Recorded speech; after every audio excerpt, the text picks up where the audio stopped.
Hello, and welcome to Through the Veil, where we get together to share stories and remember the wisdom that belongs to us. I'm Melissa Cameron, and this week you have found yourself in part 2 of a 2-part episode. These are Clara's birth stories. If you missed the previous episode, you can just head one episode back and listen to that one. It's definitely the place to start. Otherwise, continue on, and we will pick up where we left off with Clara's birth stories. Enjoy. And then at 37 weeks and 3 days, we went to a friend's birthday party, her child's birthday party, and we were on our way home from the party, and I got a call from the midwife. And she said to me, Clara, your platelets are below 90. And we had to consult with an OB because when they get to that point, we're required to do that. And the OB wants to induce you and get baby out. And I just start crying. And I was crying because I had been to so many inductions and never did one of them end positively. Right? The vast majority ended up in, mothers being rushed off into the OR and having a C-section. And I was crying. My husband's like, what's going on? And, I'm saying through the tears, oh, they want to induce. And, him being, my husband, and as birth workers' husbands usually are, they know quite a bit about birth. So he knew, a bit about what that entailed and why I was so upset about it. I went in, I think it probably was that evening. My mom was living with us at the time, so she was able to take care of Sam. And I think we went into the hospital that evening. And the midwife said, come in for an assessment. We'll check your cervix. We'll see where you're at. We'll talk about induction. And I was like, okay. So I went in and she checked my cervix and I wasn't dilating, obviously. I was 37 weeks and a little bit.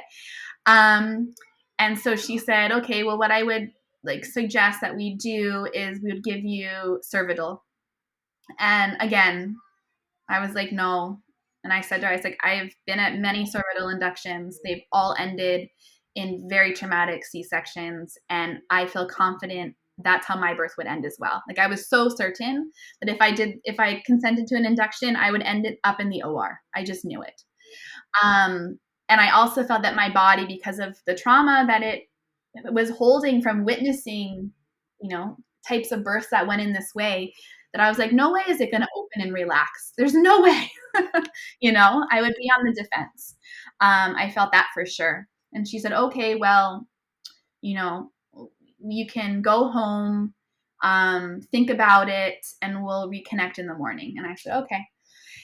So we reconnected in the morning and we came to the decision that I would just continue to get blood work done, continue to keep an eye on the platelets. And I mean, now we're doing blood draws multiple times a day.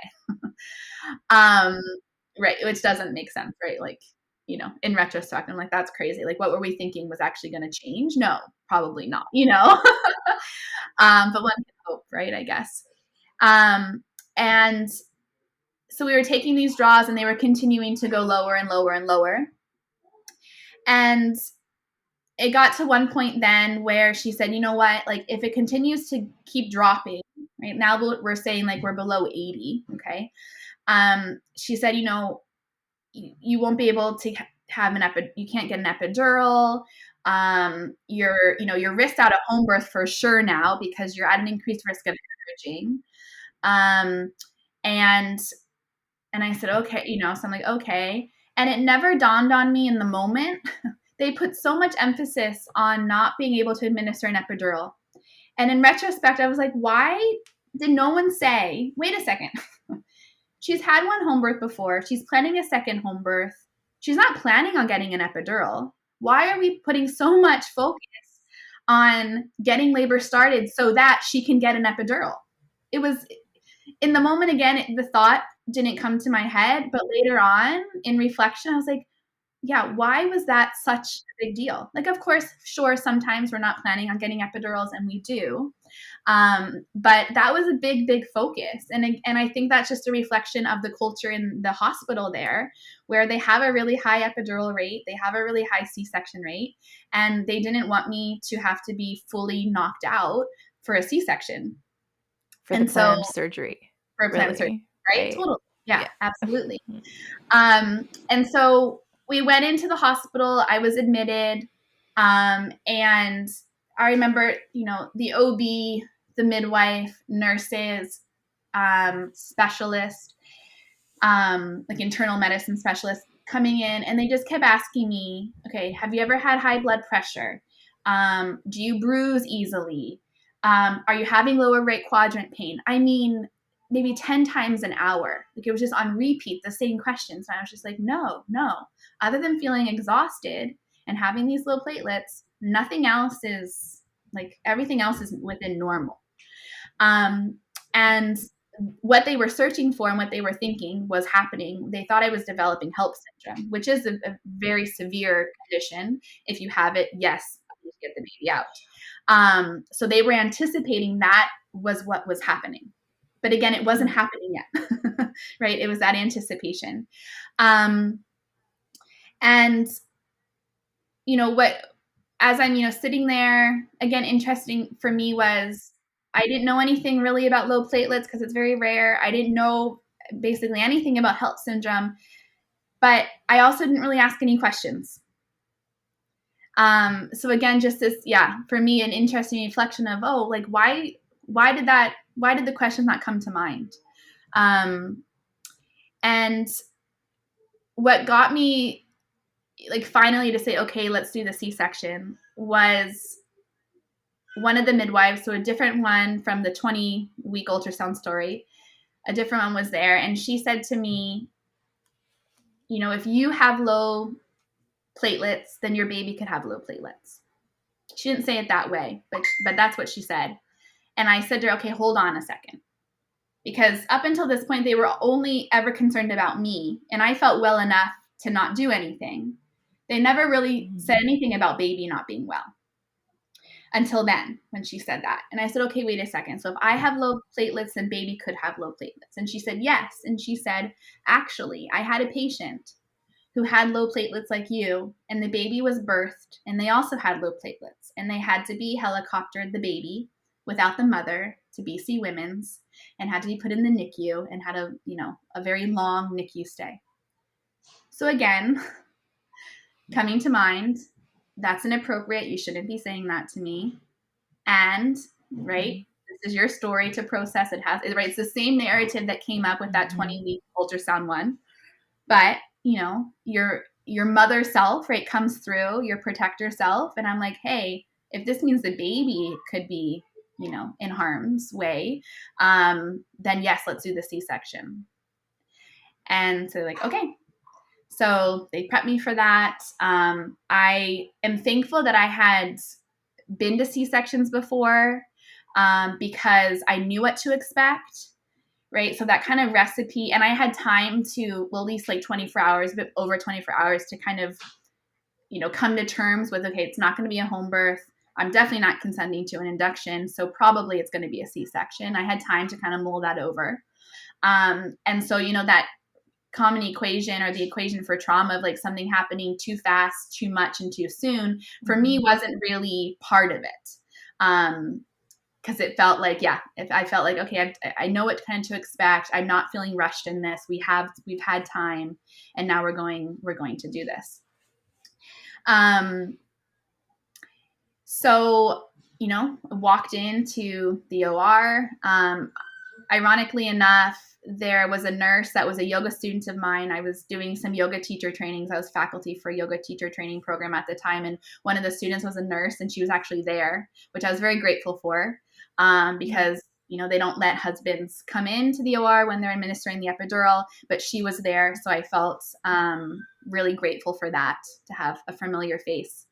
My midwife, she scrubbed in for the surgery, which I felt was odd, because in my mind, I wanted her to assume what I thought a midwife's role would be, which would be there, so holding my hand and supporting me emotionally through this.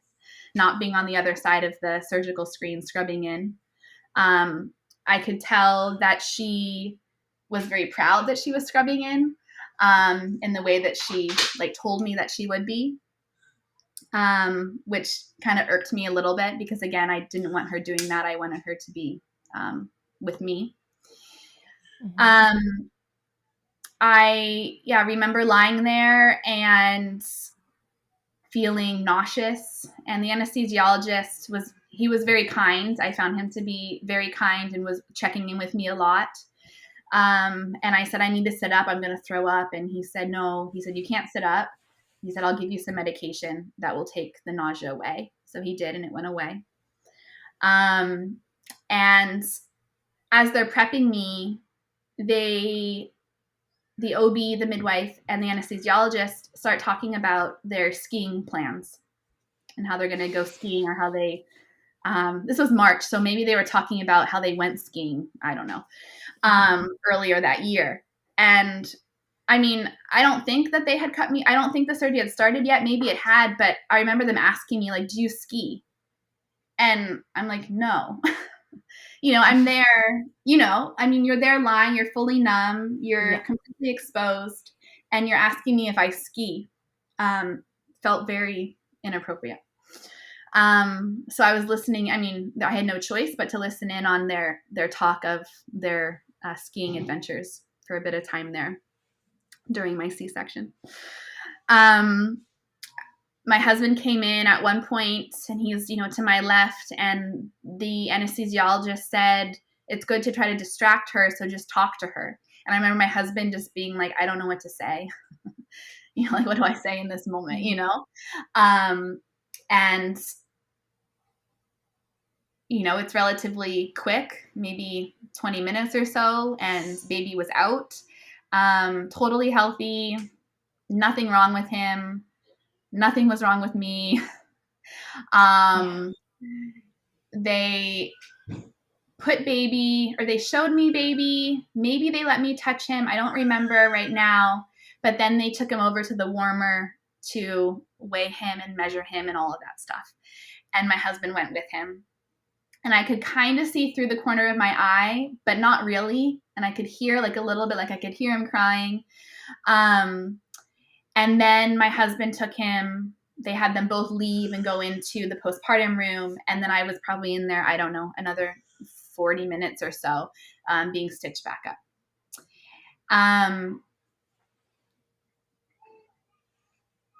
I remember leaving the OR and vividly thinking, this is so weird how I walked in here pregnant. I felt, for my personal story, that I didn't birth him. Like, I didn't feel like an active agent in that process. Again, just like personal. So I really want to like bold that and italicize that, right? Just personally for me, I felt like I didn't birth him. I very much felt like, someone just took my baby out and then handed me a baby. It felt very disjointed for me. And the recovery was like, it was fine. The recovery in the hospital was fine. I was there one night. They were still, investigating, okay, why were the platelets dropping? Is anything else occurring? They had me go down for an ultrasound at one point. And this is just the day after, and he was born in the evening. So it probably wasn't even 24 hours. And I went down and he stayed in the room with my mom. And I remember being downstairs waiting with like other people, right? This isn't just for people that have just delivered babies, right? You're down there with everyone. A stranger rolled me down there, left me in the wheelchair, in like this little stall where I can see people coming to like the nurse's station to check in for their ultrasounds. And I was so like, just not, it was like kind of blurry and foggy. Like I was so drugged, right? Like it was still all pumping through my system. And I remember thinking like, I shouldn't be here. My baby should be with me and I should not be down here. Like, this is ridiculous. It took an hour and it was painful. Like the tech at one time said, do you want to stop? Like I had just gone through major surgery. I needed to lie down. I needed to move in different ways so she could do the ultrasound. And I felt like she wasn't prepared really to support someone who just had a C-section and do this ultrasound at the same time. It was almost like it was a bit too much for her as well. But I did it.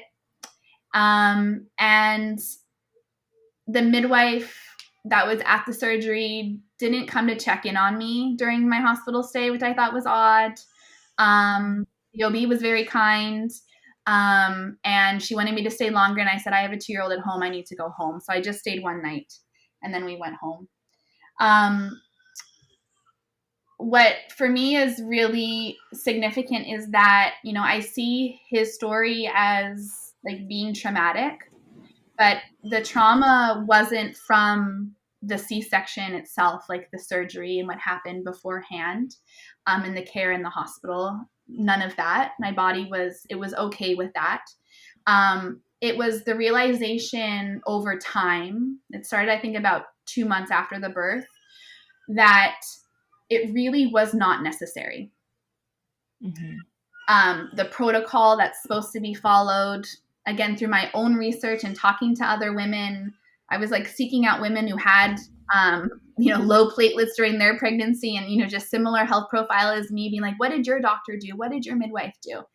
And everyone else that I came across, their care providers said the safest birth for you is as undisturbed and physiological as possible, because that's going to decrease your risk of hemorrhage.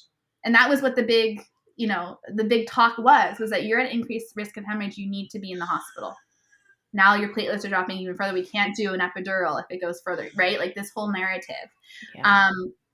If you're wanting to decrease risk of hemorrhage, you probably shouldn't be doing a surgery where there is significantly more blood loss than there would be for a natural vaginal birth. So it was really, really hard and super unsettling to speak to women who care providers, right, were recommending the very birth that I was planning for as the less risky route, right, when you have gestational thrombocytopenia is what it's called, the low platelets.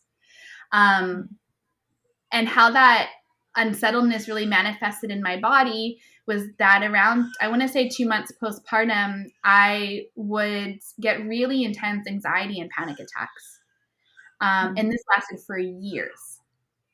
Like even after I had Willow, which was almost 2 years after Ryan's birth, I would still have anxiety and panic attacks if I was exposed to stories or information about birth that was similar to my birth. And I felt really deeply in those early months and even the first year, like stuck in my body. Like it was very visceral that, you know, my body had started this process of, you know, I conceived the baby, I gestated, you know, a full grown human being capable of living outside of the womb on its own, but I didn't physically birth the baby. And I just felt like it was as if someone, you know, like thinking of that process as a full circle and someone had just like sliced that circle in half.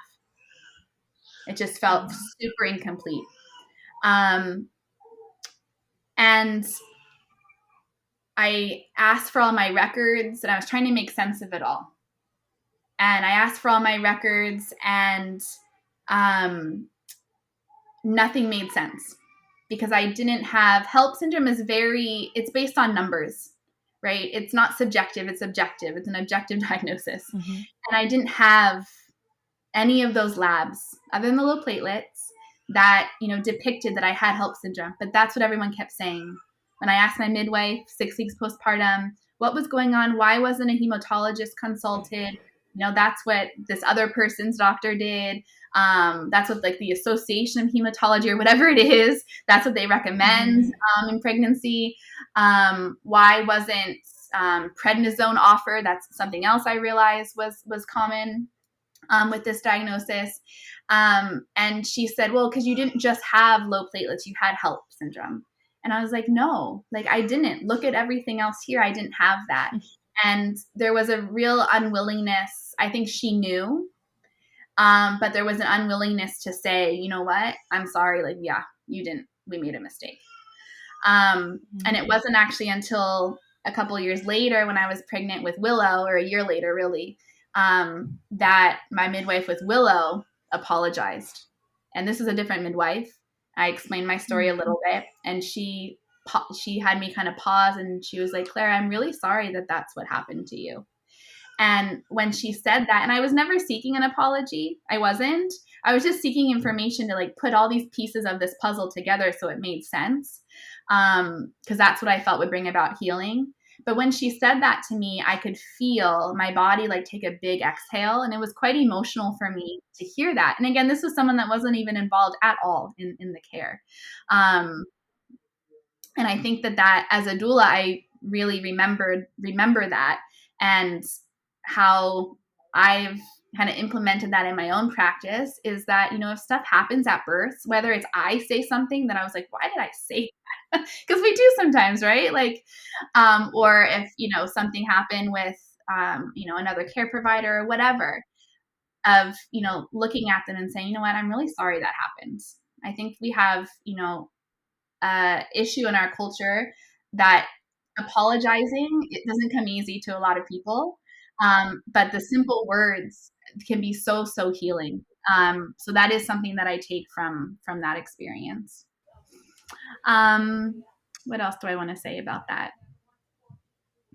Yeah, I think, we all know that like birth matters, right? And the way that we're made to feel during our birth, holds such great power in how we then perceive the birth afterwards, how it resonates in our body. And again, the trauma here wasn't in the act of what happened physically. It was in realizing that it didn't have to happen that way. And it wasn't, the birth that I think my body and his body, needed, right? Or it wasn't really the story. I don't think that was meant for us, but it was, it was the one that we got in the end. I'm just looking at my notes here if there's anything else I want to say about that. Yeah, I think perhaps I'll leave it at that. At that time. Yeah. So, Willow's birth was, I think, a direct kind of reflection of what happened, or a direct response rather, to what happened during Ryan's birth. And her birth, it was also based a lot of my decisions in anger. So the anger that was developed through my experience with Ryan and the care that I received. And I was at this space with her birth where I just wanted like nothing to do with anyone. I felt this really deep feeling in my body when I knew I was pregnant with her, that I needed to protect her and I needed to protect us. It was so clear. It was so clear. And for me at that time, that protection, it meant we were going to do this on our own. And I still did hire midwives. And my intent for that was, if I still had that story, that something was off with Ryan's birth. And I wanted to have access to blood work. I wanted to still just keep an eye on things. And I also, knew quite well, unfortunately, that it can be very challenging for people who have free births or are planning free births to access the hospital if they need to, in times of emergency, if they don't have a medical care provider. And so that was another reason why I felt that I wanted to have care. But I wasn't planning on consenting to any of the community standards. I really didn't want to. It was during COVID, and I was not going to go into the clinic. So COVID was a good, it happened well for this birth because it was very acceptable to not come into clinic during COVID time. You could just have a phone call or a video chat with your care provider, and that wasn't, no one blinked an eye. And I had one of those calls with one of the midwives early on in the pregnancy, like our first intake. And, so now we're considering, right, this would be a VBAC. And she asked me, like, what is your plan for your birth? And I said, oh, I'm planning like a physiological home birth. And she said, like, okay, well, the community standard, our recommendation is to birth in hospital with continuous fetal monitoring and an IV. And I said, yeah, I'm not doing that. And that if there was a glimmer that I would invite a midwife to my birth, like if there was one, it just went out with that statement, right? Like it was not there. And so, yeah, during the pregnancy, I had as little minimal communication with them as I possibly could. Again, really coming from a space, I was just totally shut off. Like there were no windows letting them in. I was done. And I felt like deeply with Willow that this birth would be healing, that kind of circle that was cut, that was severed through Ryan's birth, that kind of incomplete journey, that through birthing her physiologically, that it would kind of, reconnect those lines, right, of that circle, so to speak. When I was in that really deep space of grief after Ryan's birth, and having those, those times of deep anxiety and just like panic, I could feel, and I wasn't attuned to spirit babies. It wasn't something that, like, I'm a spiritual person, but I wasn't there yet, in that kind of realm. But I could feel that there was a little spirit, and it was behind my right shoulder and elevated slightly. And this energy would come to me in those moments of anxiety around what happened with Ryan's birth. And I should say too, for his birth and those times of panic afterwards, what really helped, and I think this is especially important for people planning their births, and care providers as well, is that we're primed as mothers to have our babies with us immediately after birth. And when they're taken from us, like, that's going against our design. Like, everything inside of us is saying, I need eyes on that baby. I need that baby on me. And so in these moments when I was reflecting on that separation that I had from Ryan immediately after the birth, or, several minutes after the birth, I would ask my husband, okay, what was going on? What were they doing with him? Did you see him the whole time? Like, I would ask him over and over again in these, maybe span of 10 minutes where I was just in the thralls of these emotions. I would ask him over, okay, now what was going on then? Okay, and you were always with him, and he would just relay that back to me, what was happening. And that would kind of reground me, right? But it's that departure, because I didn't have the eyes on him and I didn't know what was going on. And it was like the body was begging and asking, craving, okay, what was happening in those moments? Because I should have, right, for our physiological needs, right, and that dyad, that attachment, I should have been there. The I should have been there. This knowing should have happened. So I would feel her, right, at those times. And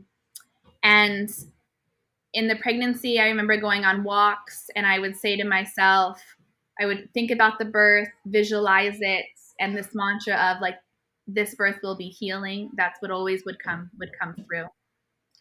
So Willow she arrived at, 40 weeks and 5 days.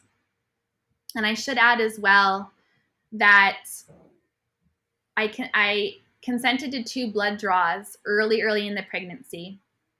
And both times it really stressed me out. And the results did show that my platelets were dropping. And so at that second draw, I think about 16 weeks, I decided I wasn't going to do it anymore. That it wasn't conducive to, the experience that I wanted, that I felt fine, and that I was going to trust that if something really was wrong, that my body would tell me that it was wrong. So I stopped those 2, or after those 2. So I had a chiropractic appointment booked a day before Willow was supposed to arrive. And I was starting to feel sensations in my body. I didn't realize they were contractions yet. But I would feel a tightening within my womb. And then I would feel this really intense, like, pelvic floor pressure, like to the point where I would put my hand down because I thought, like, something is coming out. Like, that's how intense it was. Not painful, but just present. I was really tired. A couple weeks before I went into labor with her, I was just in the bed all the time. My mom and my husband, they took over caring for Ryan and Sam, and I was just in my room kind of going in and out of being asleep and being awake. I really tapped out.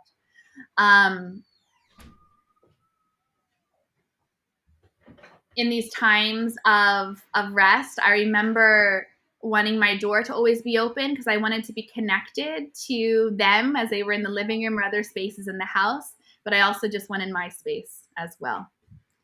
So that morning when I was supposed to have the chiro appointment, I realized at some point that maybe these aren't just kind of Braxton Hicks and pelvic floor pressure, and I felt quite certain that I would not make it to that chiropractic appointment, that the baby would probably come as I was walking over there because it was just down the street from our house.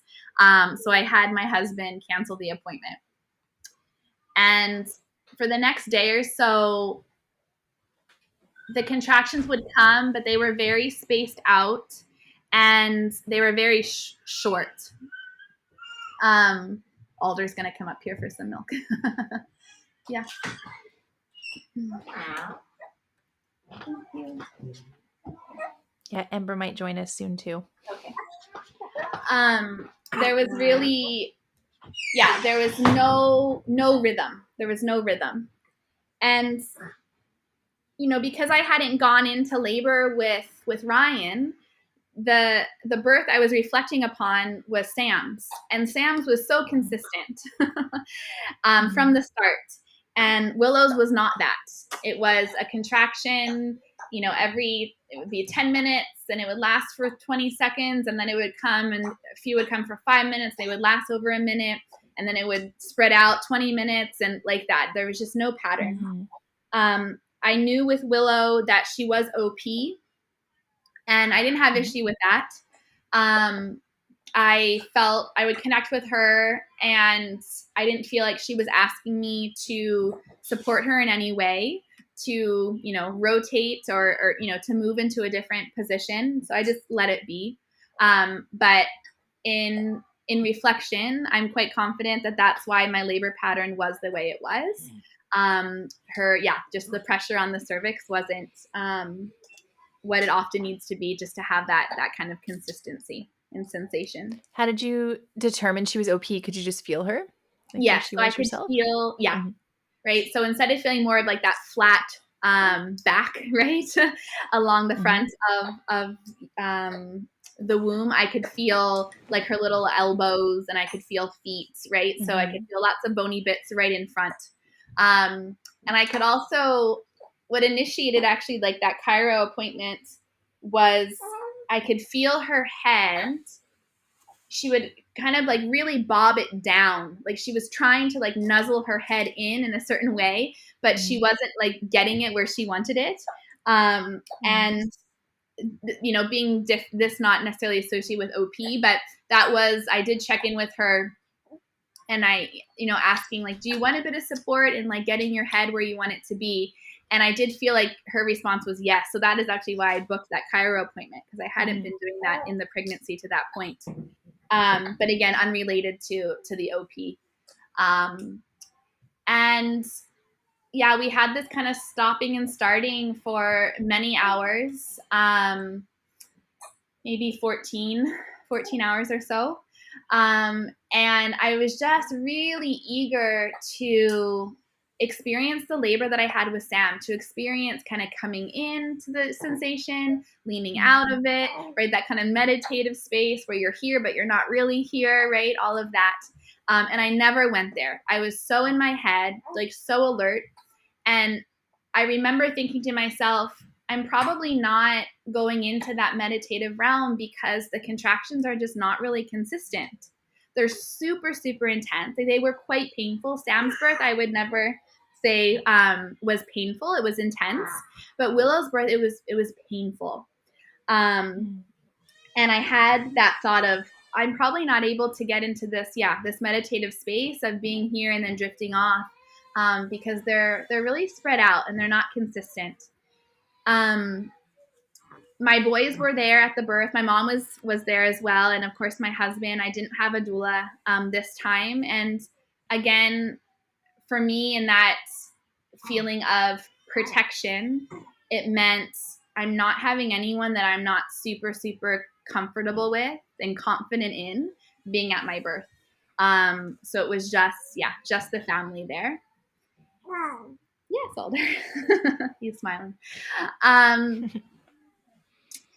So I went through like a full like afternoon and night of that type of rhythm. At times, almost like willing it to morph into more active labor, where I put on my headphones at one time, got my birth playlist on, was like swaying my hips, like you'll see women who are in active labor do. But I wasn't there yet. And and I remember taking the headphones off, and that was right before I went to sleep that night, and being like, whatever, I'm going to bed. Like, it's not happening. But again, still having sensations that were really, really intense throughout the evening. And my eldest, he wanted to sleep with me in the room that I was going to birth in. So we were in the bed together, and my husband was with the other kids in a different room through the night. So this is now day 2, and that afternoon, things intensified.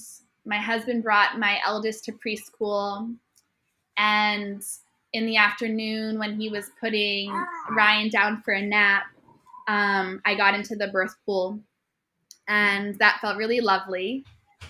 And right when I got in, after a few contractions and him going to put Ryan down for his nap, I started drifting into sleep, and I fell asleep in the pool, leaning up against it. And when he came back from putting him down for his nap, maybe 20 minutes later or so, I just kind of woke up, and I told him, I was like, I just fell asleep. I want to get out because I want to get the contractions going again. And so I got out, and I went back onto the bed, and they did pick back up. I'd be laboring on my knees and like leaning against the bed, and Matthias would squeeze my hips and apply counter pressure to my sacrum. That felt really helpful. Oh, older. That's a good one. That was timely. And then Ryan woke up from his nap, and then he would come into the room, and he would copy everything that my husband was doing. So he would rub my back, and he was like, give me a little kiss. It was really, really sweet. And it was super important. You did have a doula. I did have a doula, yes.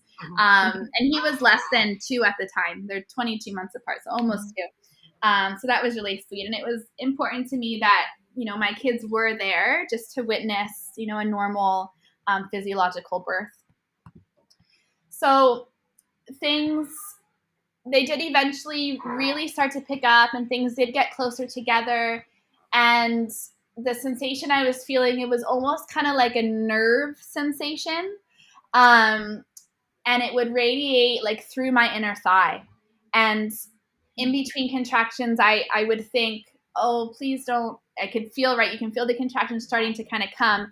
And I remember thinking, oh, like, please don't go to my thighs. Please don't go to my thighs. And every time, right, it would go to that point. And it was so, so intense. And there was a moment where I said just outwardly, you know, I can do this, I can do this. And my husband echoed that back to me, like, you can do this, you can do this. And after that, I got back into the pool. And shortly after being in the pool, my eldest, he hopped in with me. So he was now 4. And he spent some time in there with me. And now it's about 5:30 or so. So this is day 2, about 5:30 in the evening. And I remember saying to him, I would have a contraction and he would be kind of moving a little bit in the water. And I would just say, no, stop moving. Like, you need to be still. And he was really good, and he would. And then he hopped out. So maybe 30 minutes later, he got out of the pool. And right when he got out of the pool, there was a pause, and I kind of drifted off a little bit. And then when I kind of came back, I felt the urge to push. And I said, like, outwardly push. And as I said that, I'm leaning against the pool and my arms are spread along the edge of the pool. And I started to kind of elevate my body, lifting my hips up a little bit in the water. And it felt like an eternity. It felt so long that I was in that position. It wasn't obviously very long at all. And when that sensation to push, it then, you know, dwindled away. And reflecting on Sam's birth, I knew that I didn't like the sensation of pushing. So I was in this space of like, you know, you want baby to come. I've been wanting, you know, to get to this point in the labor where things are more consistent.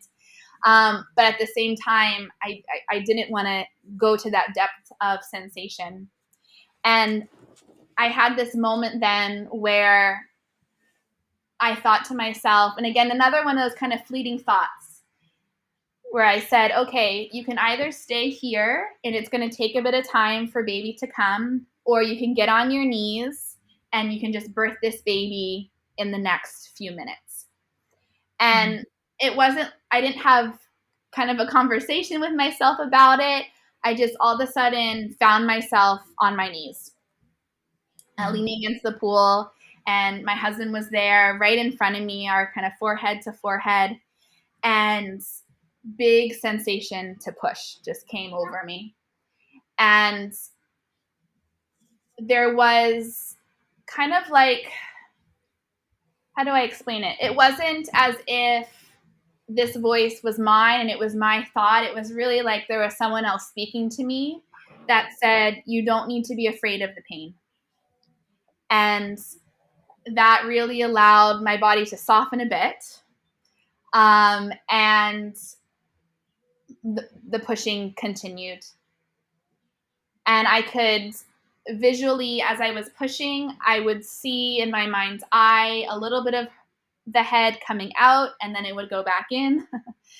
I would see a little bit of it coming out and go back in. And this visual just popped into my mind. It wasn't something I was kind of cognitively, you know, calling in to focus on. It just happened. And there was, maybe this is now push number 4, and her whole head comes out. And I say to my husband, like, the head is out. And he says to me, okay, what do you want me to do? And I said, nothing. And then another push comes, and I say, okay, rotating. He's rotating. And then the baby comes fully out. And, you know, as baby's coming out, like, I'm on my knees and I'm leaning against the edge of the pool. And so I have to turn around to get baby. So it took me a little bit of time to kind of turn around to lift her up. We didn't know if it was a boy or a girl at the time. And I don't dream very much, but I had a dream during the pregnancy of a baby being born in water. And when I looked down, the baby's like head is downward. So you just see the back of the baby's head and the baby's back body. And this is exactly how Willow was born and how I picked her up. And so I say then, oh, you're just like in my dream. You're just like in my dream.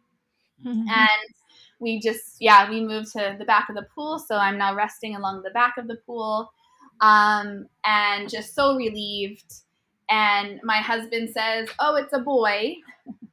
And we all laugh and say, "Oh, it's another boy."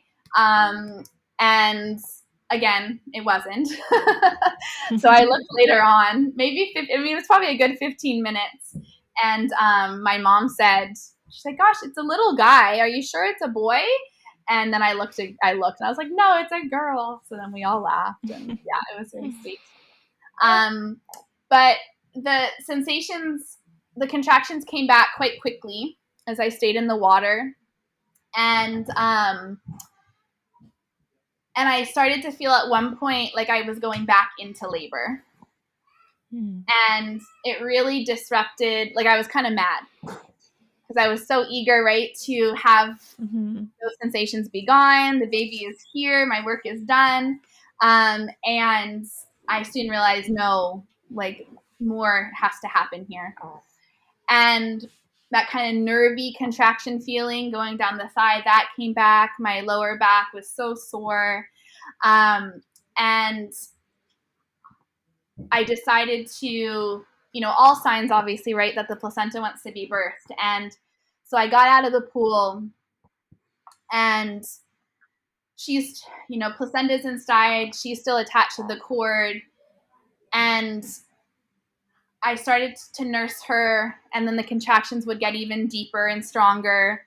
And this was, now about she was born around 6:30.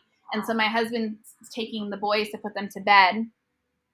And I remember sitting there with my mom and just being like, "Why is this happening? Like, why is it feeling this way?" Like, really, like, pleading, like, deeply pleading for it to just stop. I did some cord traction, and I couldn't feel anything move. The birth room was dark and quiet. I was having warm beverages, really just doing all the things that we're told to do just to encourage the placenta to come. I got back into the position that I birthed her in. We decided to cut the cord because I felt like I just would have more mobility if she wasn't attached to me any longer. So we did that, and my eldest actually cut the cord. We did it kind of quite hastily, though. And I really kind of mourned in the early postpartum having to just do it in that way. There really wasn't any, reverence or honoring of the process. We didn't get any pictures or anything like that. Can you take him? Thank you.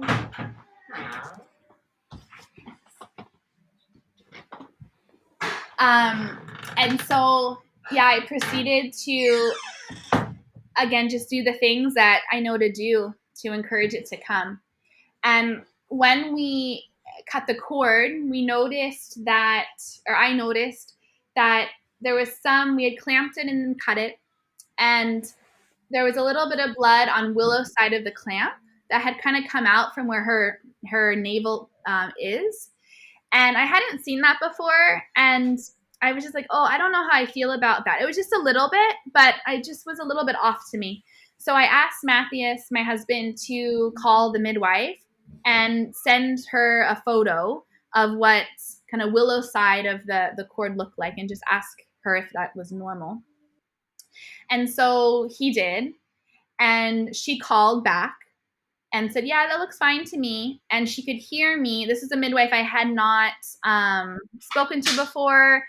I didn't know her.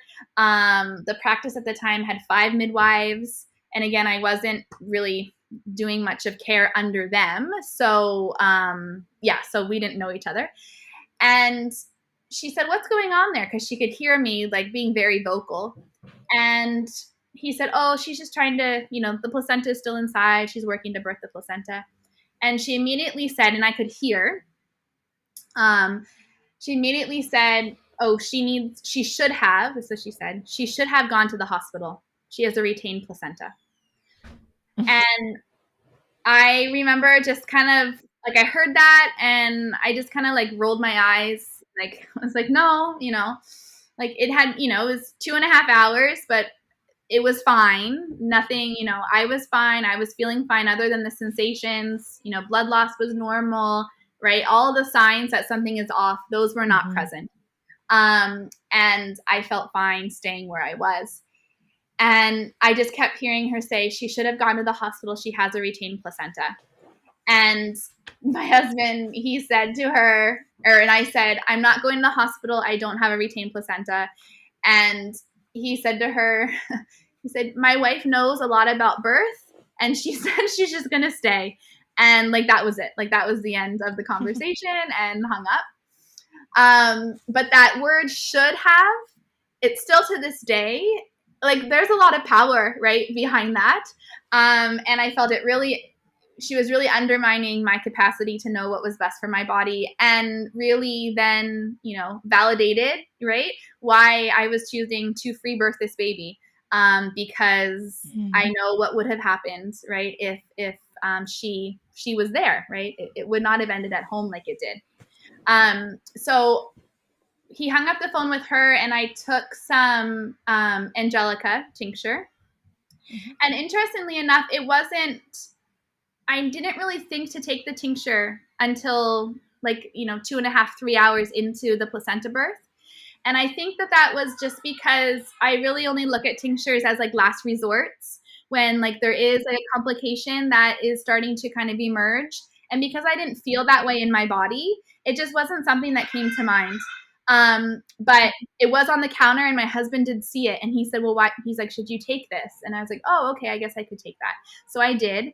And then about 5 minutes later, when I was walking from the counter in the kitchen back to the birthing room, the placenta came out all on the floor. It looked like a murder scene. Like, it was pretty gnarly. And my sweet mom she was just like, don't worry, I'll clean it up. I was like, okay, thanks, Mom. Yeah, and she did. And so whether it was the Angelica that helped to birth it or not, I don't know. Maybe it was just time for it, to come out. Who knows?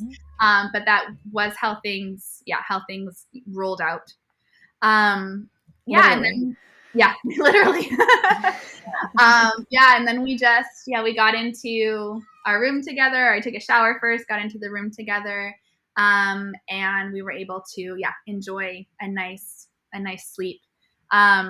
It was, though, for sure, that placenta birth, that was really hard to process because it wasn't expected.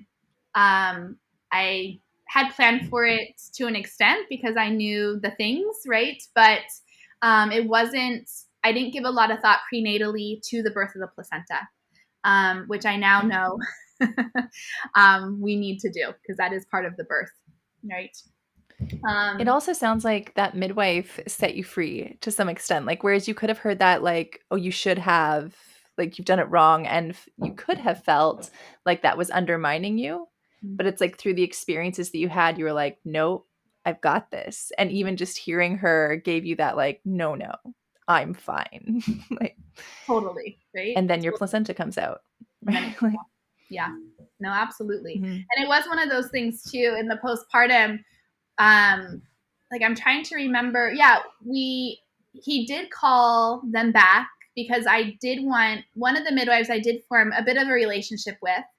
And I knew that something that has always been kind of just unsettling for me about going to sleep without doing like an assessment of baby.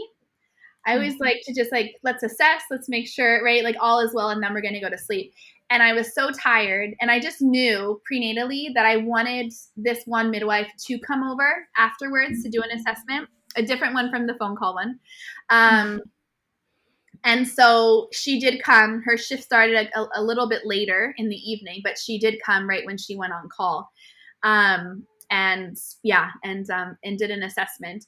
And you know what? So I don't know. In sharing this, I'm not sure. I mean, I'm sure, I guess, but if the midwife on the phone knew that, you know what, actually I was fine and the placenta came out shortly after we hung up with you. And I'm just, curious, like, did she know that? And has there been any reflections around, you know, that statement of, oh, you should have gone to the hospital, knowing that, you know what, actually I was totally fine staying home, you know? But again, emotional kind of capacity, right? That energy that it takes to initiate those types of conversations, especially early postpartum. It wasn't there to ask that or to request a phone call with her or whatnot. Yeah.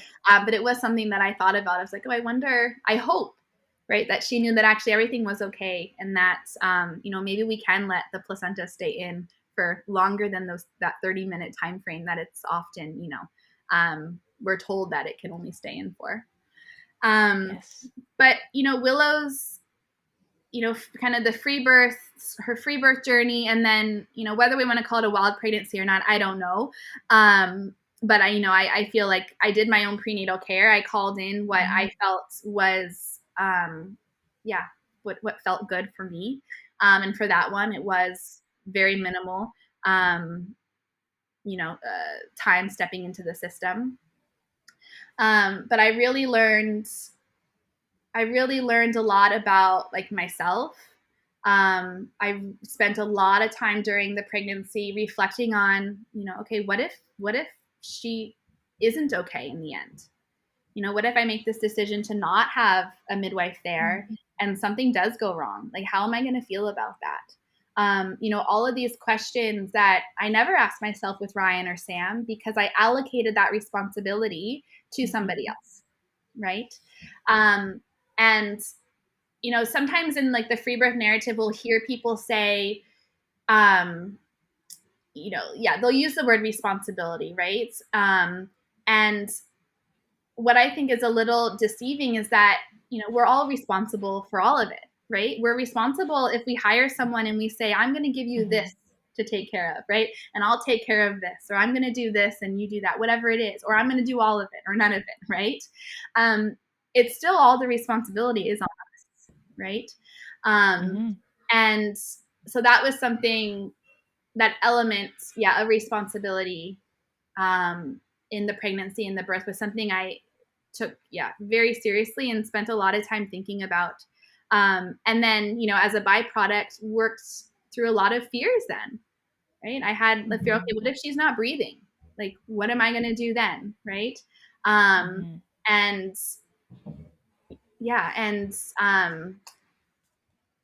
I, at one point, I went down to the river and I had some rocks, and any of the fears I was holding on to that I felt were just like, they're just true fears that aren't real, like this difference between a fear and then intuition, right? Really kind of navigating what is the difference there? How does one feel different than the other? I remember going down, to the river, and those fears that really weren't mine to carry, right?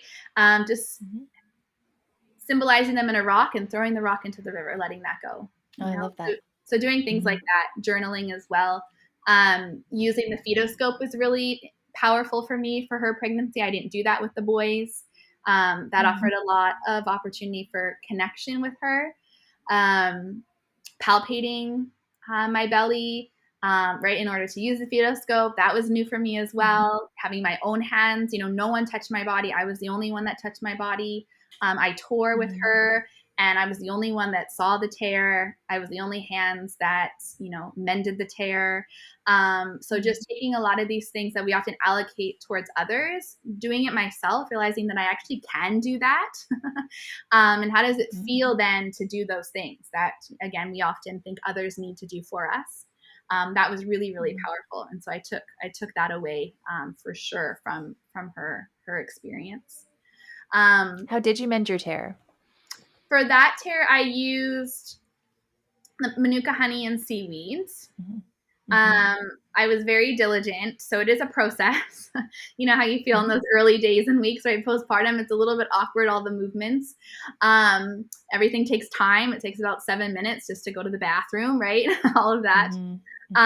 But that's what I used. I also did vaginal steaming, and then after every washroom, I would, in the early days, I would hop into the shower and use the shower head just to clean everything. So instead of using toilet paper, and then I would use a hair dryer to dry, so the tissue was nice and dry. And then I applied the honey and then applied the seaweed. And then the vaginal steaming started on day 4, and I did pretty consistently every day for 30 days after that, which felt really nice. And that was my first time doing the vaginal steaming.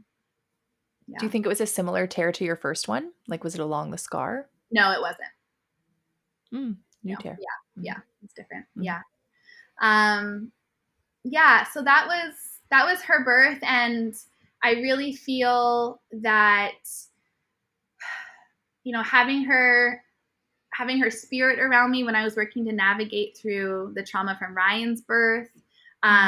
Having Ryan, he was there the whole time, unless he was napping or it was nighttime. Like, he was in the room with me. Where my eldest, he was kind of in and out doing this thing, but Ryan was there like the whole time. And seeing them now, we always joke and say they're meant for each other. Like, they're best buddies. They love each other so much.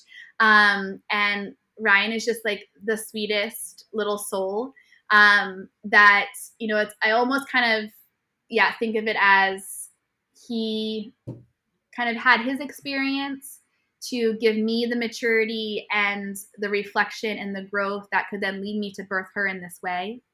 And I really feel, there's something special about free birthing a girl. For me, that just feels special, that like this is in her bones and this is part of her story.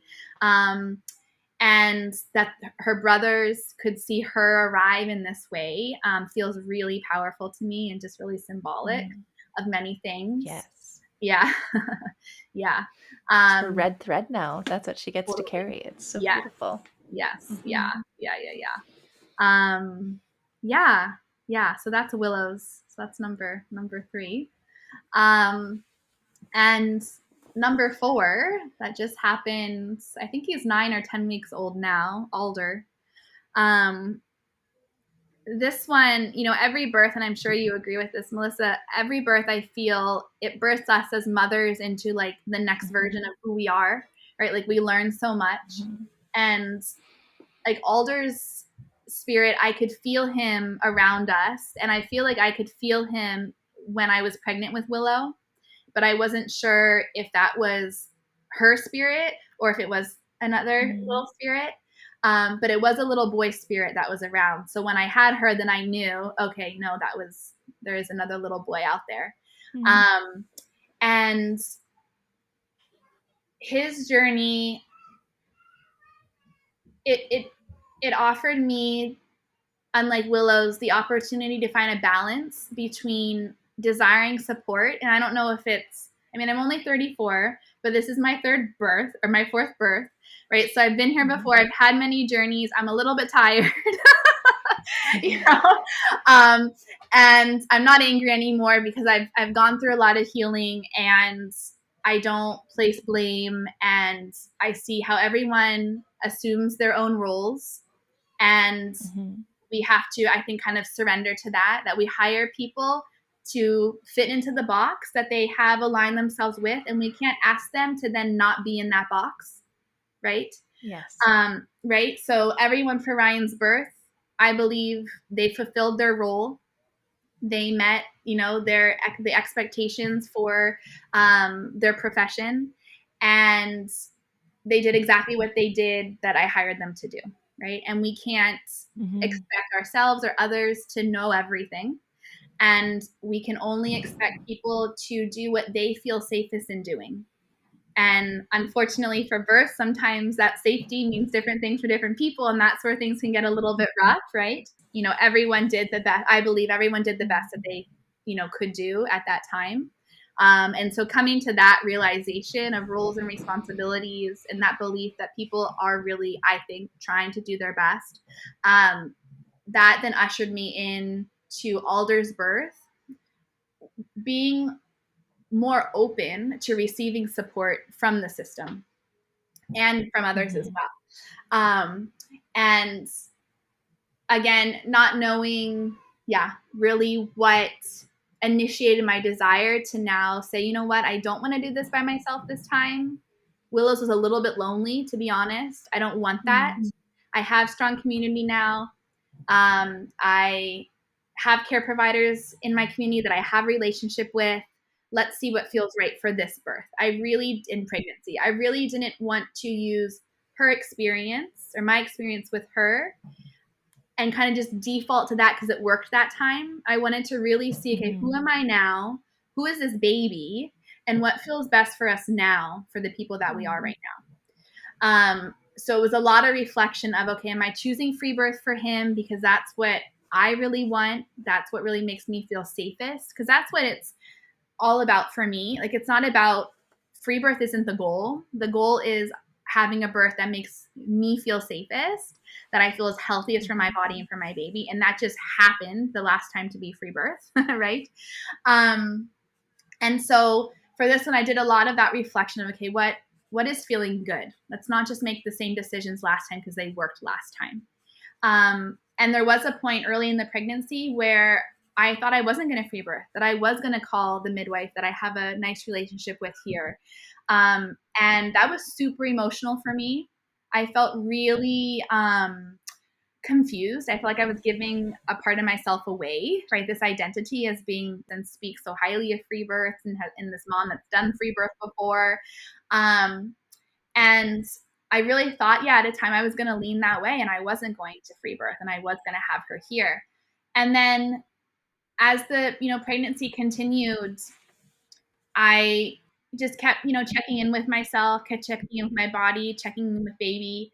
And it wasn't honestly until 37 weeks, and I birthed him at 39 weeks, that I was certain I was going to free birth.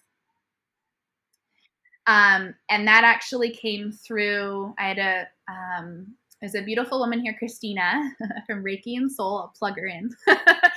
And she, offered me, she's a good friend of mine, and she offered me a Reiki session at 37 weeks. And in that Reiki session, I had the realization that, you know what, this path of free birth, it is in fact the path that he wants, and it's the path that you want. And so stay on it. But it wasn't until then that I was really 100% certain that I was going to. I didn't consent to anything, any of the community standards this pregnancy. One of the midwives here, she offered the term serial denier. I was like, yep, that's me. It was offered in a loving and funny way. It was fine. But yes, that's what I am. And I'm good with that because that's what feels good for this journey. And I used the visits more as a way, first really thinking about intention. I think this is really important for pregnant people. What is your intention for each prenatal visit? Why are you going? Right? Why are you going? And I think even in the community standards, what do you want? What will you do with that information? 100%, right? And I think sometimes, people who are serial deniers of community standards, we can go to these visits and we just kind of sit there because everything that they would normally do, we're like, nope, I don't want that. No, I don't really want that either.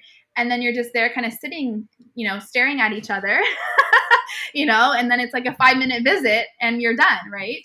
And so, really think about what is the intention. So part of my intention this time around for going to some of the visits was just to form a relationship and to, just hear okay, what, learn more about the midwives here, learn more about the birth culture here, what's going on. And I find that, again, with Willow, I was so closed off. I wanted no communication at all. I was so angry. And with Alder, I was like, no, I want to learn more, because not talking, right, across different disciplines, I think is one of the biggest problems in the birth world, is we get stuck in our own little silos, and it's very much us against them, right? Whoever them is and whoever us is. And, that's not serving the community. That's not, supporting kind of progress towards, giving mothers and birthing people what they really want for their prenatal care. We have to talk together and with one another. And also, it's okay to disagree and still respect someone and be, kind, right? It's okay. We can have different opinions and still like one another and get along and be respectful, right? So that was something that I really learned through his pregnancy, which I'm really grateful for, because I find that we're often more alike than not. When we think that we have very contrasting views, often it's actually, no, I started talking to so-and-so and we actually agree. Who would have thought, and we never would have known if we didn't sit down and chat and be open to that. Even So sometimes with the contrasting view, it's just like a Mhm. different conclusion to like the Totally. same desire to reach the Absolutely. same goal, and we're Oh, doing it a different absolutely. way. Totally, right? Mhm. Like we really all want the same thing. Like we want people to be Yeah. happy and healthy, you know? We just have Mhm. different ideas on how to get there and what that looks like. So that, yeah, that's something I'm grateful for through his pregnancy. Um, yeah, and something also unique about his pregnancy was that I had more fears with him. Like it was a bit of a mentally, it was more challenging of an experience. And I remember chatting with a mom friend of mine who also has 4 children, and I shared that with her, and she's like, "Oh my gosh, I was the same way with my 4th." She's also a birth worker, Mm. and we kind of just joked like, "Gosh, why is you would think it gets easier over time?" When no, actually, it felt a little bit more challenging. I was concerned for the very first time about miscarrying. That was never something that really came to my awareness. I think that it was more present with his pregnancy because I have been more exposed to early losses since kind of after having Willow and just supporting people through that experience. So it was a bit more around me coming into his pregnancy. I had again more thoughts about, am I making the right choices? Is this really what we want to do? Should I get an ultrasound? Am I right? Like all of these things, which I didn't carry with the prior 3. So that was, a learning as well, and offered just more space for reflection. So he arrived at 39 weeks, and in the later weeks of his pregnancy, he kept flipping to breech. And I was okay with it. I was like, it's not going to change how I choose to birth him. But it did add a little bit of an extra layer and element there. I definitely felt that I would be happier if I went into labor with him not being breech. But again, I was still going to kind of stick to the plan if he was. I kept attuning to him flipping because I would listen to his heart tones, and he hiccuped a lot. And often where you're feeling the hiccups is often, closer to where the head is. And I would feel him hiccuping high up, kind of towards my left ribs. And so I put the fetoscope there, and sure enough, like his heart would be over in that region. So I did a lot of body work with him, lots of visits to the chiropractor. I mentioned Reiki, massage, all of those things. I didn't want him to be OP like Willow was because I didn't want to experience that kind of similar pain that, again, I attributed to her positioning. And but really moved through the pregnancy, with, I would say, an element of ease, as much, I think, as one can when you have 3 other little ones that you're caring for.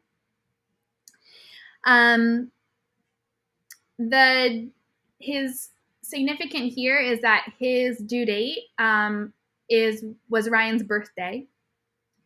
And when I found out I was pregnant, and I went on my phone to calculate the due date, and it said March 31st, I just felt, okay, of course, universe, you would have his due date be Ryan's birthday.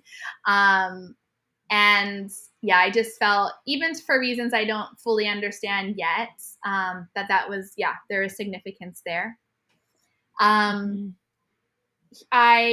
We celebrated Ryan's birthday on March 23rd. And that morning, I was really, really tired.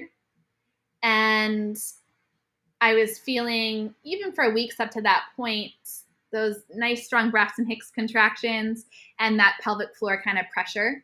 And I was also starting to feel a bit of sensation along kind of the outer rim of my bony pelvis. So it was starting to shift a little bit. And I was like, oh, I wonder if this is it. I even messaged a friend and I said, I think maybe I'm having contractions, but I don't know. And how funny is that, considering, this is my 4th go around. There's still that uncertainty, right? If it's really the real thing. We got ready for Ryan's birthday party. It was at this trampoline place in town. And before we left, I leaned over the counter in our kitchen and I said to my husband, "Oh, I think I'm having a contraction." And he was like, "Okay." And I was like, "But let's just go, let's just do this."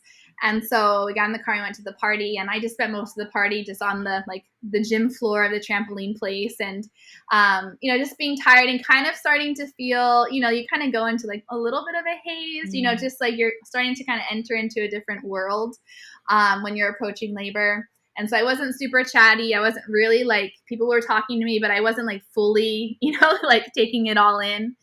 And then at one point I went into the washroom, and when I wiped, I saw some bloody show on the toilet paper, and I was like, okay, I felt my heart kind of get a little bit like, it skipped a couple beats. I got a little bit nervous, just with this, idea of, okay, like you're going to be journeying through birth pretty soon.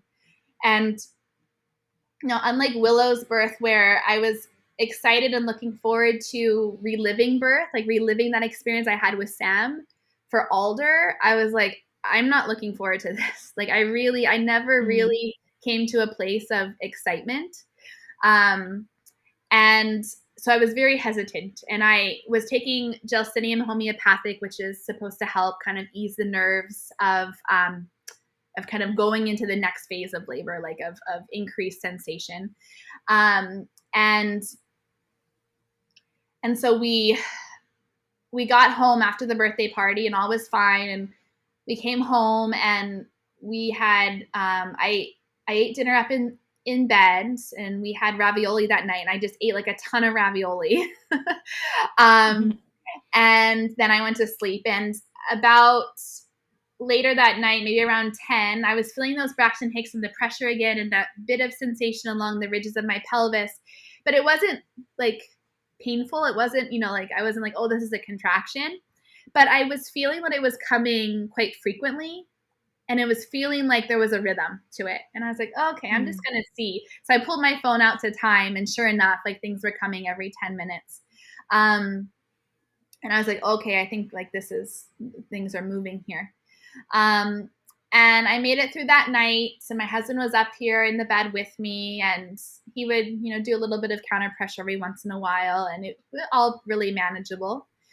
And then around 4 a.m., things started to kind of intensify. They were getting a bit closer together, but still very, very, very early on. And the morning and kind of early afternoon came and went. Willow and the boys would come up to the bedroom just to kind of check in on me every once in a while. And Willow hung up here a bit more. She, similar to what Ryan did for her labor, she would copy what Matthias was doing, and she would say, Mom, I love you, and just sweet little things like that. The boys were occupied downstairs with some of the birthday presents that Ryan had gotten the day before. And then around 3:30, I went into the washroom, and I kept checking in with myself and asking, okay, are you ready to like get to the next phase? Like, are you ready for things to intensify? And until 3:30 in the afternoon, I wasn't. Like, my body would just kept saying, nope, nope. And around 3:30, I asked myself, and my body was like, yeah, you're ready. And I was aware of his positioning. And so I had been doing some like sideline release. I had been doing some inversions. I was like doing a bit of stuff just to support him and coming down, because I felt like he was not engaged yet. He was still on the inlet. Mm-hmm. And I took some blue cohosh homeopathic when my body was like, yep, we'll move to the next phase. And within 5 minutes and just one dose, things were coming like every 3 to 5 minutes, and it was intense. And Matthias would be squeezing my hips. I was now on the floor in the bedroom, knees on the ground and leaning against the bed. Willow was up here, and Matthew was like, okay, should we call Ariel? So Ariel is a dear friend, and I had hired her as my doula for this one. So that was part of the support that I decided to call in. And I was like, no, I want to like make sure that like this is gonna stay for a period of time. I don't want her to come up and then things dwindle off, and then she has to go home and doing the back and forth thing. And so an hour went by, and then I said, okay, yeah, let's call her. So we called her. I also was ready to get into the pool.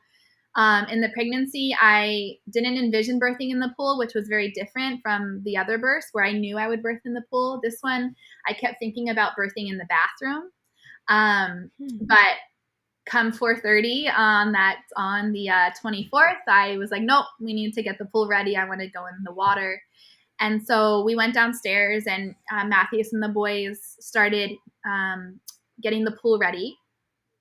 And I was kind of moving from sitting on our coffee table to leaning against the wall, having Matthias come over, do counter pressure. And then within maybe 20 minutes or so, the counter pressure wasn't working anymore.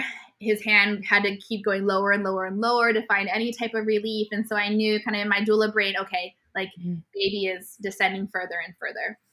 Prior to that, I also felt him kind of drop, like really, really engage.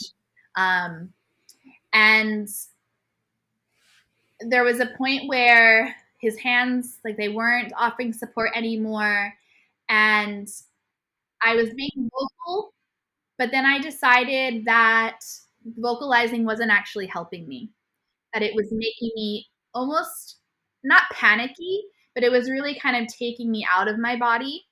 And in the pregnancy, because I did have this narrative about Willow's birth and it being so painful and not wanting to relive that, I decided that for Alder's birth, I wanted to really focus on like going into the pain.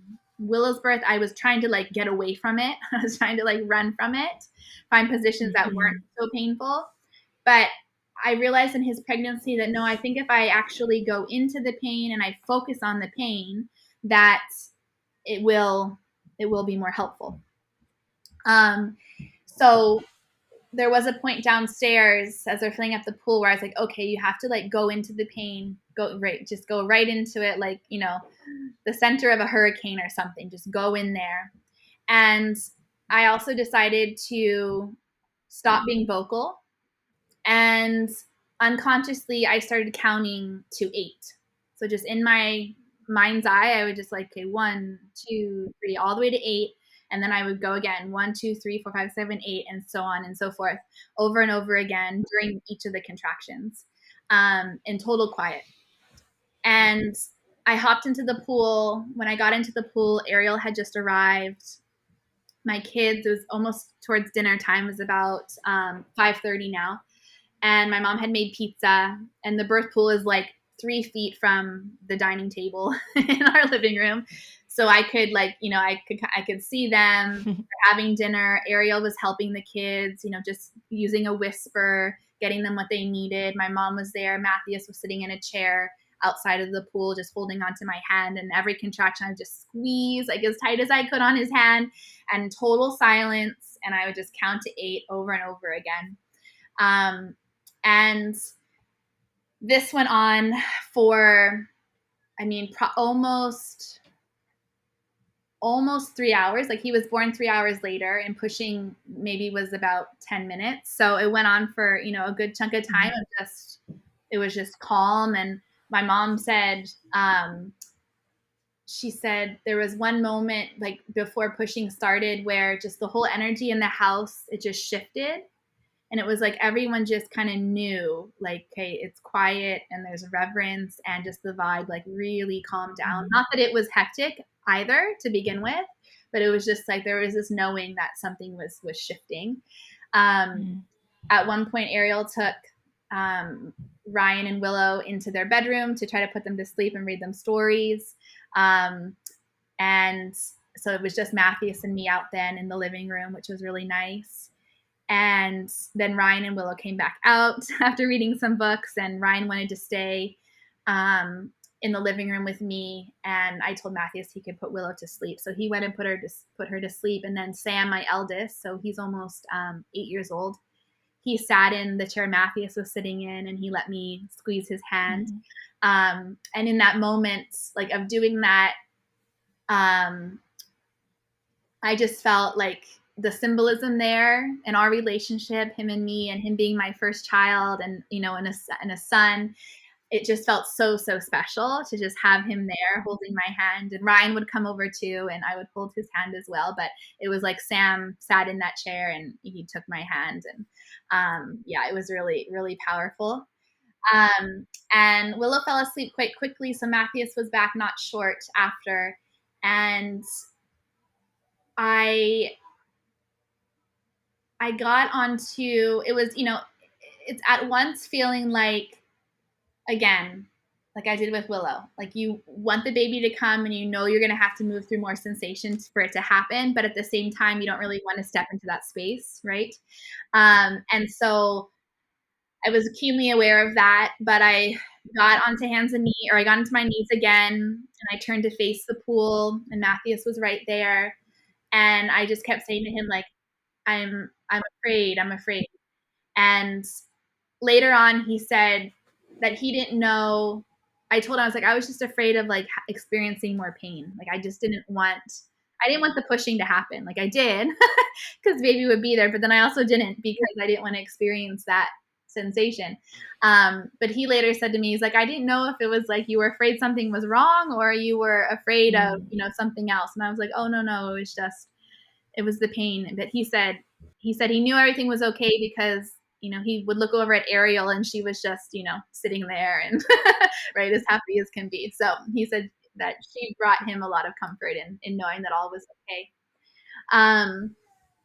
And like as soon as I got into my knees, I felt the urge to push, and my bag of waters, I could feel it. Well, at first I thought it was the head, but it was actually the bag of waters bulging and coming through, and then it burst. And I think I took a look in the water just to like see, okay, what's the color like, and all was fine. And then I think I just, I kept really holding on to Matthias. Again, just being like, oh, like I don't want this to continue. I don't want this to continue. I want it to be over type of thing. And I sat back down with my back against the pool and my arms kind of spread wide on either side. And my mom was there too. And I could feel, like his head pushing against my tissues. And then I could feel it kind of coming back in. And I remember thinking, oh, just like stay out, right? Just stay out. Don't keep coming back in.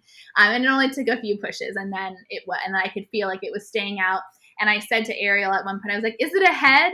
Because I still kind of had this thought in my brain, like, could it still be, did he flip? What's going on here? Again, I wasn't preoccupied by it. It was just in that moment. I hadn't thought about it at all during the labor, but then in that moment, I was like, is it a head? And enough wasn't out for her to be able to say like what it was. And then a couple more pushes came and the full head came out. So I knew that feeling. So I knew it was a head. It wasn't a bum. And then the push after that, half of his body came out. And so that was interesting. I hadn't experienced that before. And I was in like a little bit of a shock. And my eyes were like wide open. I had my hands kind of lifted and hovering out of the water. My fingers were spread really wide. And I thought to myself, kind of, how you see these birth videos and women reach down and they just so lovingly like just pull up their baby, right? And I was just like, I had that in my mind, and I just said to everyone, I was like, I'm just gonna wait. So I knew what I like meant by that. I don't know if they knew what I meant by that, but it was just like, I'm not gonna reach down and like pull the rest of them out. I'm just gonna wait for another contraction.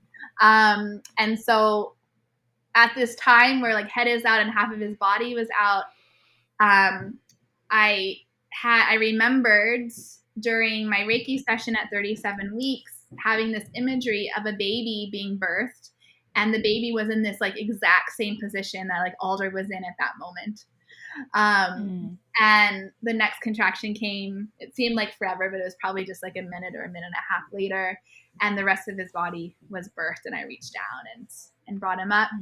And yeah, like you're so happy. And I just said repeatedly, I did it.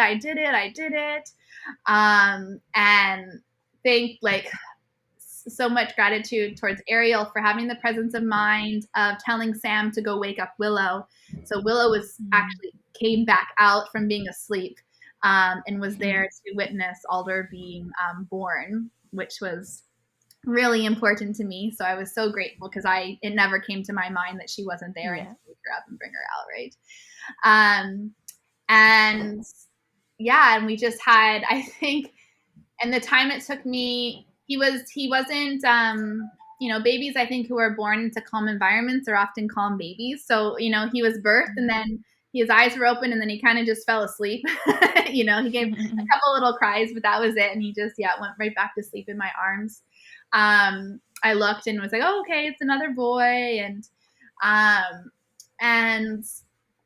then in the time that it took to do that, let's say maybe 5 minutes, I looked over at Ariel and I was like, okay, like, how are we getting this placenta out? Because that was a big thing in the pregnancy that I was like, I have to work through like that placenta story from Willow's birth, because I'm definitely holding on to that. I don't want to repeat that experience. And so it was very much on my mind in that moment after he was born. So I reached down to feel the cord and I could feel it pulsing.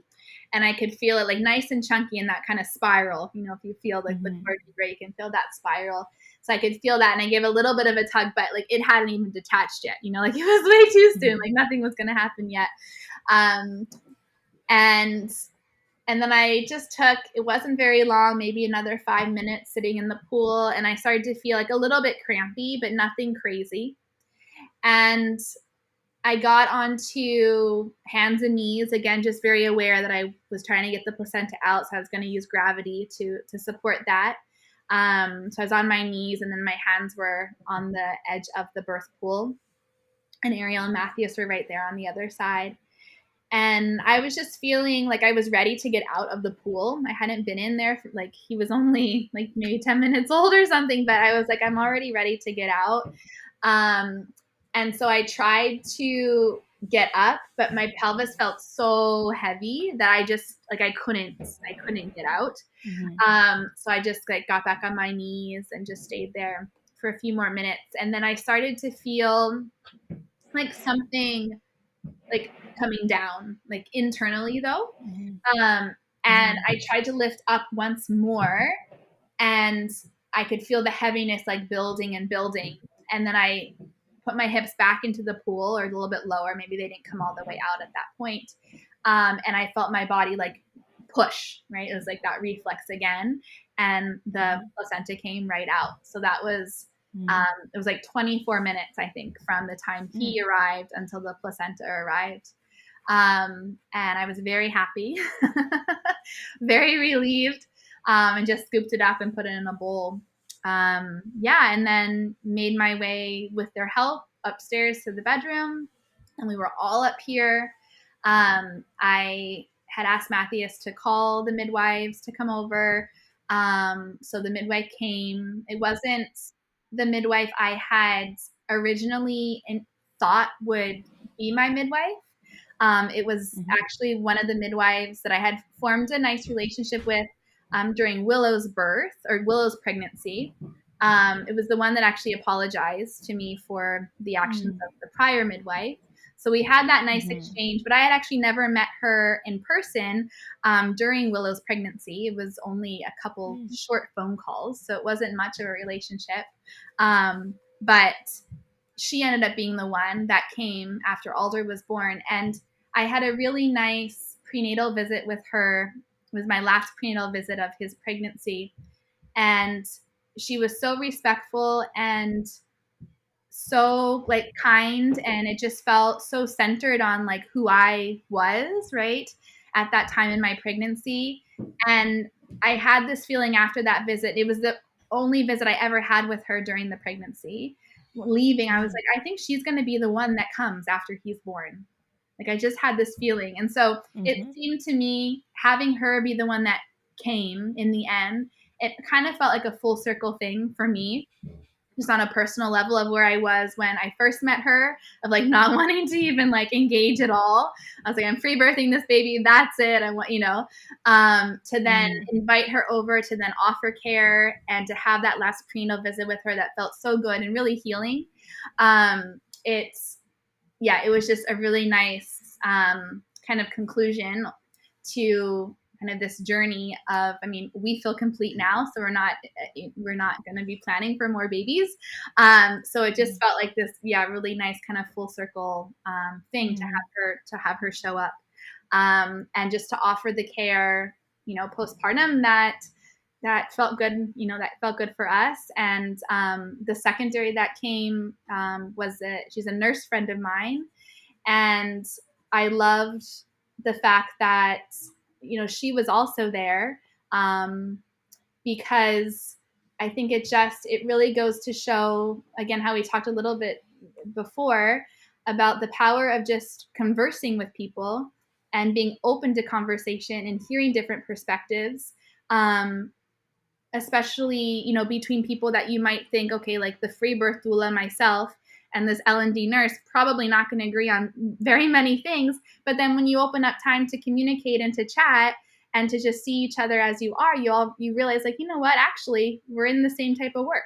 You know, like our goal is exactly the same, and we can respect each other, and you know, just have a really positive relationship, even when our titles might seem very different and kind of, you know, might contradict in some ways, right? So having her here as a secondary, yeah, that too kind of felt a little bit special. Yeah. And then my eldest, he wanted to sleep with Alder and I that night. So he slept up in the room with us, and we had a good sleep. And yeah, that was his birth. And we did a lotus birth, so we didn't cut the cord. We let it hang on. It held on for 7 days, longer than I had thought. But it was really wonderful, because part of my intention for his postpartum was to really go slow and to really like try to experience it all again, knowing that like this is our last like planned baby. And so, yeah, wanting to take in this last postpartum as much as possible. So that really allowed for the space to do that. Yeah. Yeah. Oh, that's so lovely. Yeah, he really listened, hey? Mm-hmm. Was really in the same space with you, Yeah. that you're going to enjoy this time together. Mm-hmm. Oh, thank you for sharing your stories. I've just been thinking, like, you have such a beautiful flow through your stories, and I can just really hear in your first one. It was a lot. You said a lot of times, so I said, okay. So I said, okay, you know, in the first birth, and it's sort of like your maiden birth. It is your maiden birth, right? Where that is the spirit of the maiden, where we're more compliant, right? And motherhood brings something out of us. And my mother says, moving through motherhood into the next phase really brings that voice out of you. So I'm looking forward to that. But yeah, I can just really see that in your first birth. And thinking, like, with Ryan, you described it as a like incomplete, like this interrupted birth where the circle didn't get to complete. And then you head to Willows, that flows through as this reclamation where you really step into power, into your own choices, and through whatever that is. And then you have Alder's birth of the integration of all these things, and you called it the full circle. And it's quite poetic how you put these stories together. Oh, well, thank you. Yeah, and that's definitely a reflection that I've had too, is just the maturation that's happened through each of the journeys, and feeling, you know, for a long time that like Alder's spirit was around, but he was waiting for me to be a bit wiser and a bit more, almost like this quality I feel that he brought into me is just a softening. Like I had lots of hard edges when I was pregnant with Willow. And with Alder, I feel like my openness to be more receptive to receiving support in a way that felt good for me, and not, just being more open. It kind of shed some things that I no longer needed to carry. And so, yeah, I definitely feel like that transition from like maiden to mother, it's like that completion right now. Yes. Yes, it's lovely. Thank you so much for sharing. Thank you, Melissa. Tell us about what offerings do you have out in the world right now? How can people contact you? Yeah, so my website is sovereignbirth.ca, and then I'm also on Instagram, sovereign.birth. And right now I have my birth community circle. So that's going to come back July 21st. So it will be every third Sunday of the month at 10:30. You can sign up on my website for that. It's a free or by donation gathering, and we just listen to a normal physiological birth story, and we just connect with community, and we have some food together. So it's very informal, and the intention really is just to strengthen the birth community. So anyone who's interested in birth is welcome. Care providers are welcome. And then, of course, pregnant and postpartum women and people are welcome as well. And I'll probably start attending births when Alder's about 1. So I just always go off of how, the baby feels at that time. So within maybe the next few months, I might start anticipating that and, taking on some more birth clients, home birth clients. And things are always brewing, right? We're always creative, right, Melissa, in our offerings. So there's some other things that are going to happen too. But for right now, those are what are out in the world. Yeah. Gotcha. Okay.